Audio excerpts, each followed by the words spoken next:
Everyone, welcome to কেয়া যাবেন। তো চলো শুরু করা যাক আজকের নতুন ভিডিও।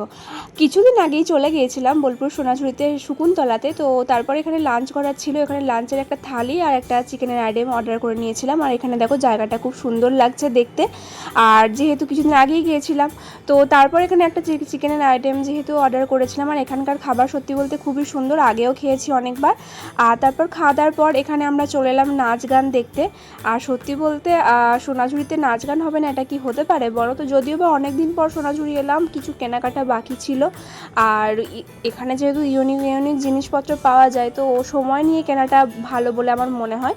তারপর কেনাকাটার পর যেহেতু অনেকটা সন্ধেবেলা লাগছিল, তো তারপর আমরা কেনাকাটার পর আমি চলে যাচ্ছিলাম বেরিয়ে। আর জায়গাটা দেখে বুঝতেই পারছো কতটা ভিড় হয়েছে আজকের হাটটাতে। আর সোনাঝুরির হাট তো এখন সত্যি বলতে এখন প্রত্যেক দিনই বসে। তো তারপর কেনাকাটার পর আমরা চলে যাচ্ছিলাম। আর এরপর আরও কিছু কেনাকাটা ছিল অন্য জায়গায়। তো গাইস চলো আজকের ভিডিওটা এই অবধি, আবার পরের কোনো নেক্সট ভিডিওতে দেখা হবে। টাটা।